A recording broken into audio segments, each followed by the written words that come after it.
प्रदेश में मदरसों के सर्वे का काम अभी पूरा नहीं हो पाया है।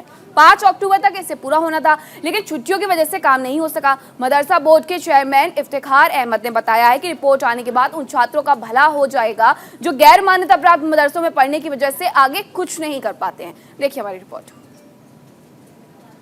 इफ्तिखार साहब, जो मदरसों का सर्वे चल रहा था, जो एक्सरसाइज शुरू हुई थी 5 अक्टूबर जिसकी डेट खत्म होनी थी, क्या अभी इसका स्टेटस है? नहीं, अभी काम चल रहा है। कुछ जगहों से रिपोर्ट आई है, कुछ जगहों से आने वाली हैं, लेकिन थोड़ा त्यौहार बीच में आ गए, इस कारण से थोड़ा काम प्रभावित हुआ है। इसकी कुछ न कुछ डेट्स बढ़ेगी और बढ़ा करके फिर इसको पूरा करने काम करेंगे।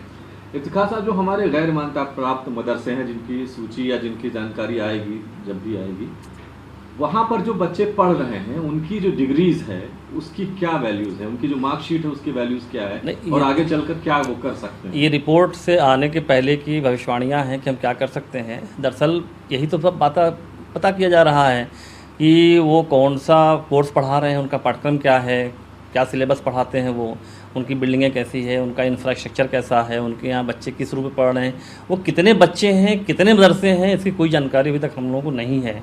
उसी लिए तो सर्वे हो रहा है। उसके आने ये भी हम लगा सकते हैं कि जो बच्चे वहाँ से पढ़ रहे हैं उनकी जो मार्कशीट है उसकी कोई वैल्यू नहीं है, क्योंकि मदरसा बोर्ड से वो अफिलिएटेड नहीं है। नहीं, बिल्कुल जो है, जब मानता यहाँ से नहीं तो बोर्ड से हमारे जो वैल्यू नहीं, लेकिन वो क्या कर रहे हैं, पाठ्यक्रम कौन सा पढ़ा रहे हैं, किसी बोर्ड से उनकी मान्यता है क्या, किसी और वाले मदरसा बोर्ड से नहीं है, होता यूपी बोर्ड से मान्यता ले रखे हों या कोई और बोर्ड से मान्यता ले रखे हों।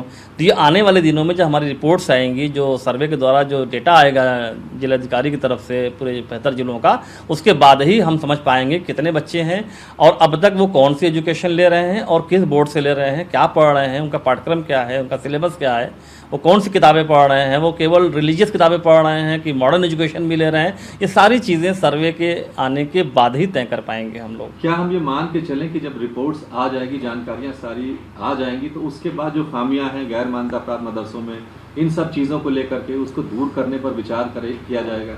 देखिए, माननीय प्रधानमंत्री जी का सपना, मुसलमान के बच्चे के एक हाथ में कुरान एक हाथ में कंप्यूटर की तर्ज पे लगातार सर्व समाज के लिए काम सरकार कर रही है, सबका साथ सबका विकास की भावना के साथ काम कर रही है। ऐसे में वो बच्चे भी हमारे हैं जो हमारे यहाँ से मान्यता प्राप्त नहीं है, लेकिन बच्चे वो देश के हैं, वो प्रदेश के बच्चे हैं। उनका भविष्य क्या हो, वो क्या पढ़ते हैं, इन सारी चीज़ों की जानकारी लेकर के उनके अच्छे मुस्तकबिल के लिए, उनके अच्छे फ्यूचर के लिए हम सब निश्चित रूप से काम करेंगे।